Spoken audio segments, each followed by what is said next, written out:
Elsa, who had recently accepted an offer from a local school, assuming that it was her only option, got the news that she had been offered a full scholarship from Harvard. Okay, well, this has nothing to do with the impending apocalypse or DNA or building an underground bunker. So we can see that the meaning has completely changed. It's not the same at all.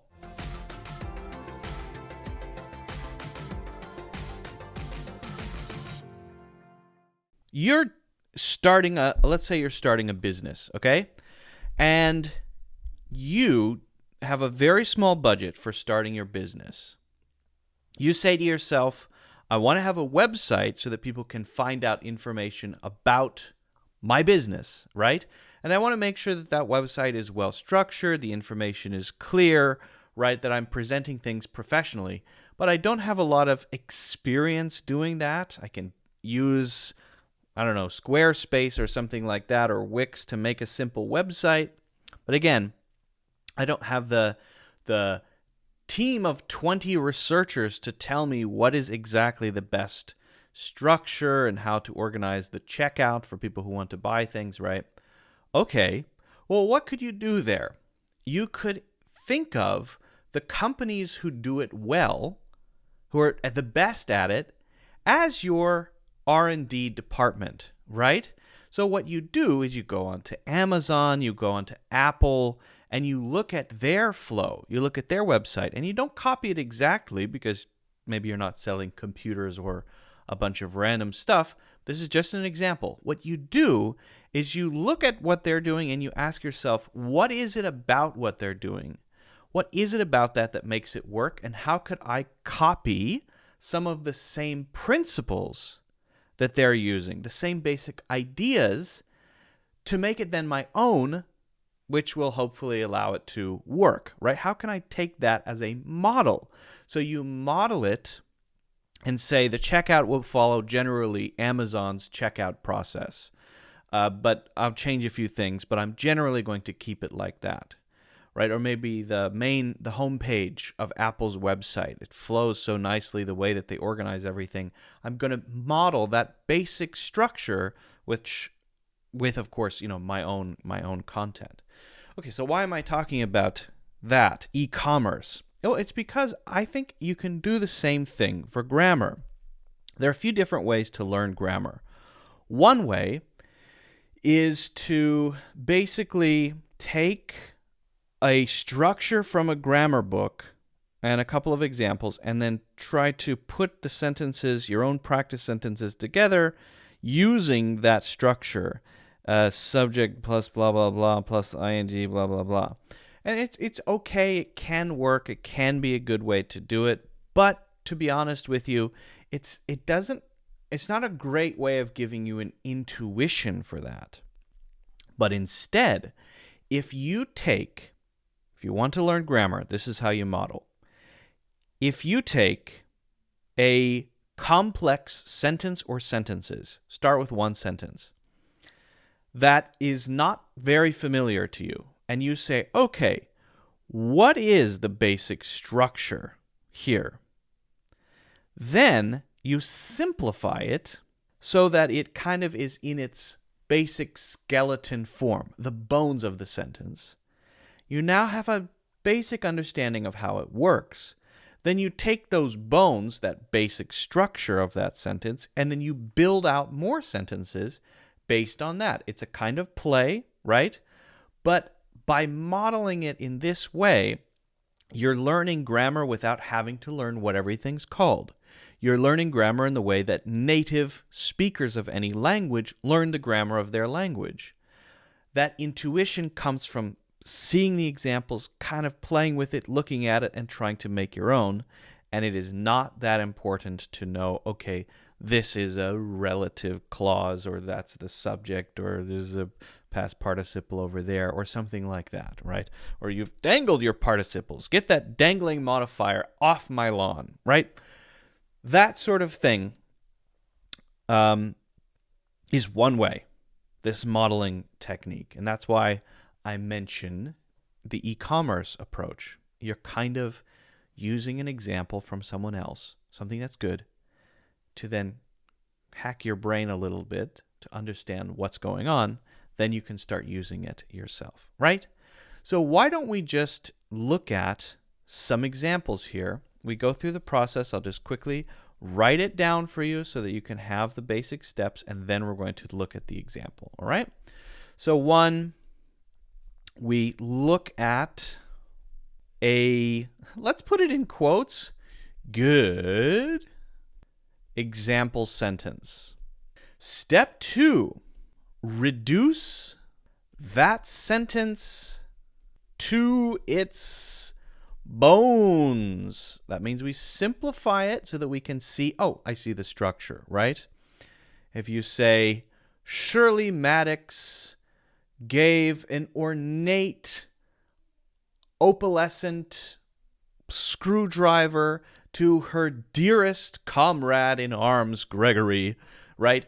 You can simplify that as whoever I said. What's the name? I forget the name. Janice? Janice gave a screwdriver to... I forget the other name already. Janice gave a screwdriver to Freddie. Right? So that's the simplified... Those are the bones. And then we've added a bunch of outrageous adjectives there to make it look more complicated when it's not. Okay. That's amazing how I forgot those names so fast. I'm losing it.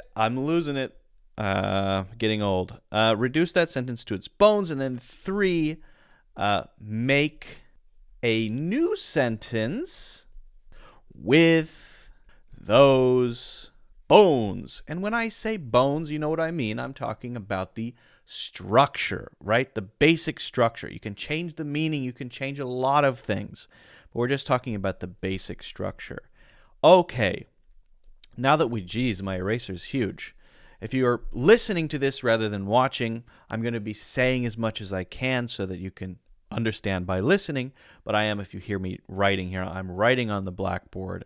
I like to write things down and mark things because I think that really helps it click. If you see it kind of in a process, that's why I don't only use slides. Okay, so let's look at our first example. Now, if you take my writing course, you will recognize this example. I'm using an example from the course. So if you want to learn more stuff like this, definitely check out the 9-hour writing course. Mike, who had spent almost $1 million on an underground bunker, fearing some world-ending catastrophe, discovered that the most likely future threat was coded into his DNA.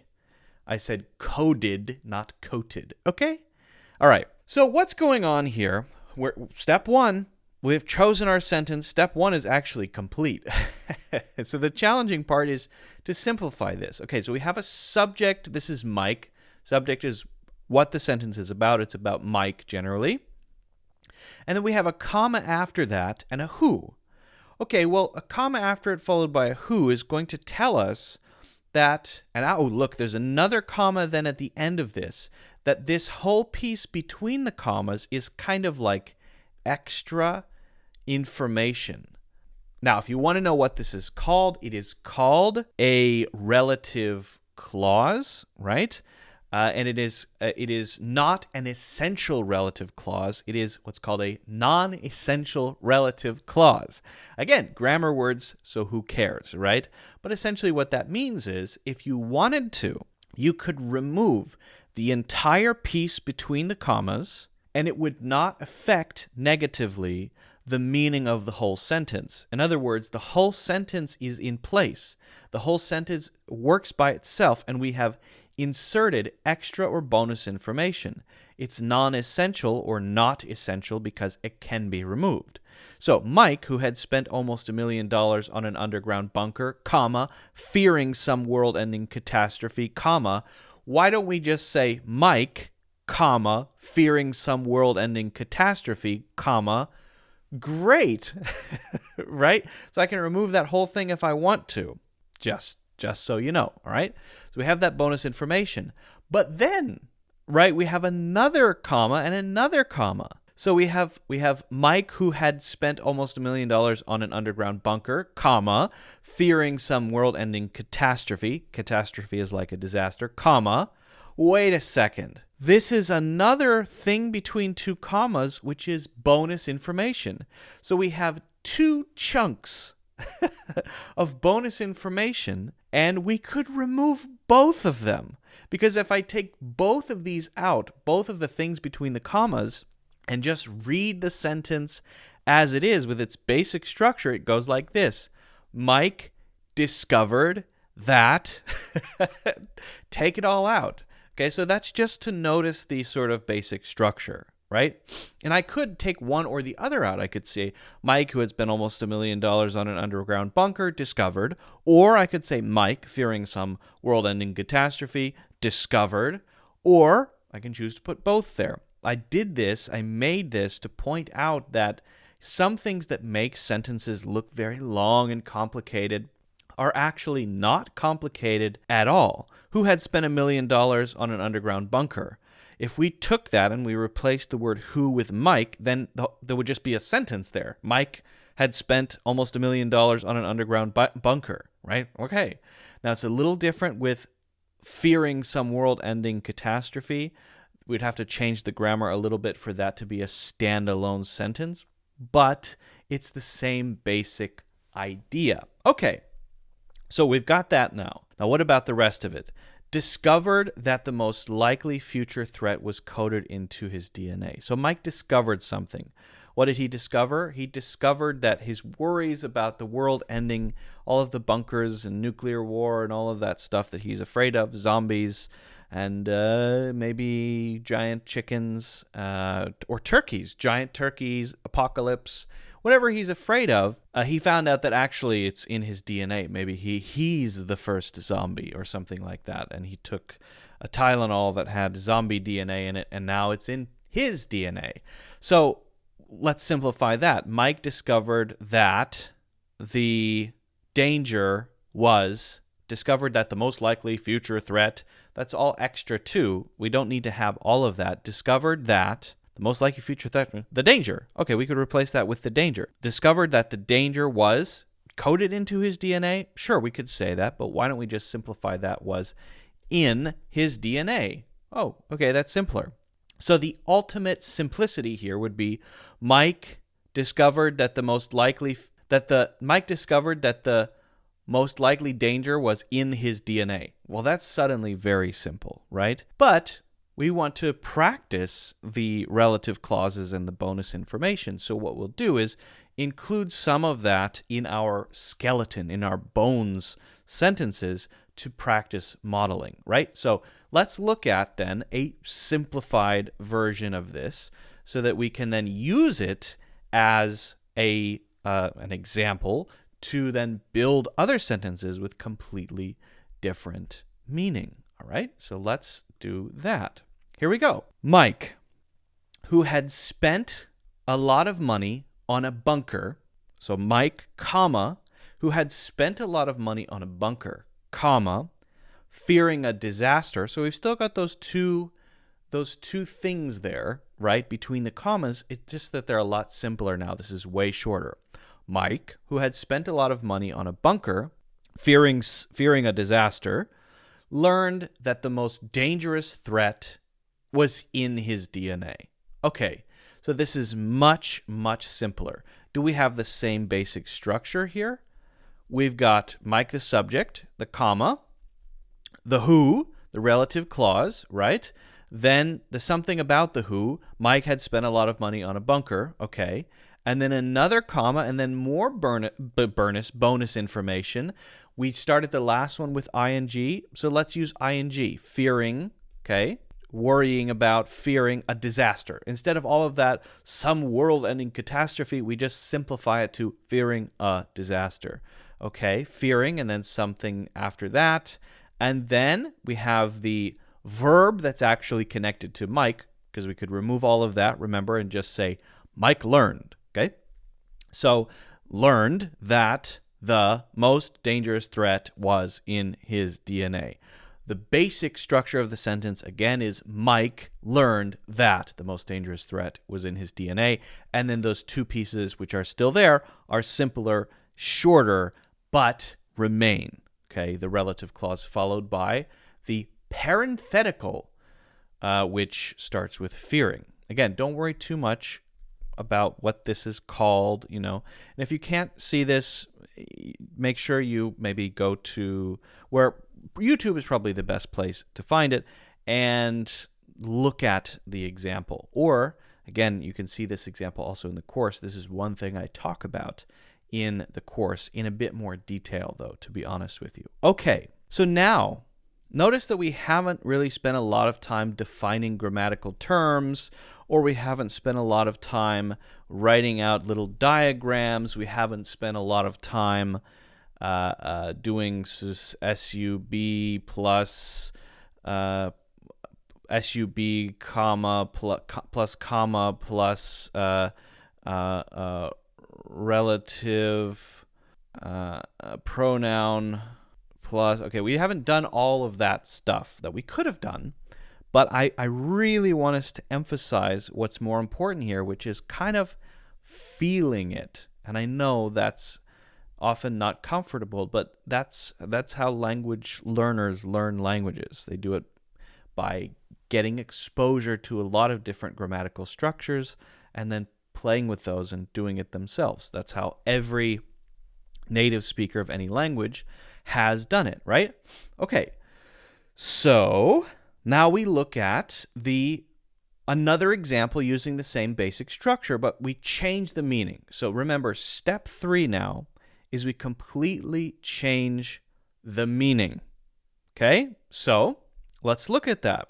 Elsa, who had recently accepted an offer from a local school, assuming that it was her only option, got the news that she had been offered a full scholarship from Harvard. Okay, well, this has nothing to do with the impending apocalypse or DNA or building an underground bunker. So we can see that the meaning has completely changed. It's not the same at all. But if we look carefully, we can see that the essential structure is not different. Elsa, okay, so we have the subject there with a comma, who, okay, that's still there. And then we have something about Elsa, who had recently accepted an offer from a local school, who had recently spent a lot of money on an underground bunker. Same thing, it's just a regular sentence, then a comma, then an ing verb, instead of, was it worrying before? Fearing, right? Fearing some world-ending catastrophe, fearing a disaster. Well, this one is assuming, ing, but we're changing the content. Assuming that it was her only option. Again, we have to then check, could we remove both of these and see if it is actually the same basic structure? Could we remove both and just have Elsa followed immediately by the verb about the subject, the main predicate, which is got? Well, okay. Elsa got the news that she had been offered a full scholarship from Harvard. Yes, absolutely. So we can see that both of these two things between the commas are bonus information. They don't need to be here. They can be removed. We've got the verb, the predicate, which is about the subject. Don't worry about what the predicate is. It's the verb about the subject. That's got, so that's the main verb. And then after that, we just say something about Elsa. After we've given the context of this bonus information, well, tell me about Elsa. She got the news that she had been offered a full scholarship from Harvard. And the original sentence that we had was discovered that the most likely future threat was coded into his DNA. So we've just made a simple sentence. So if I were doing this, I would start with the simple sentence. The simple sentence is, Elsa got the news that she, or Mike discovered that the most likely future threat, then add in the extra information between the commas, the first one being a relative clause with who, or if you want to do something about a thing, maybe which instead of who, then an ing to give more bonus information, and then you'll find, wow, I've created a long and complex looking sentence that I actually fully understand. I can understand the grammar going on here, even though I may not know what everything is called. And that, my friends, is the beautiful point, okay? Again, once you do this a few times, I think you'll have a kind of intuition for it. And that's what I want. So my challenge for you is this. I want you to take the bones that I have, right? I would like you to make 2 to 3 variations based on that basic structure about different things. Each one should be completely different. Once you practice this and get a feel for it, you're going to find that it's then very easy to use, particularly in your writing. All right? Now, if you want to learn more stuff like this is just one simple grammar example. I talk about this and many more things in my full course on writing. That is currently on sale. It is, I think, a very good course. It's 9 hours. It talks about putting structures together. It talks about the grammar stuff like this, of course, all by example. It focuses on tips and methods for writing clearly, things to avoid, things to make sure you do, how to write essays, other exercises. There's tons and tons of stuff. So check that out. It is called Master English Writing, and all you have to do is go to the link in the description, click on that, and you can get the lowest possible price. Okay? So submit the challenge, send it to me. You can put it in the comments if you want, or if you'd like to put it in the challenge submission in the Discord, which is something that you can join for free. And if you haven't already done so, don't forget to hit the like button and subscribe.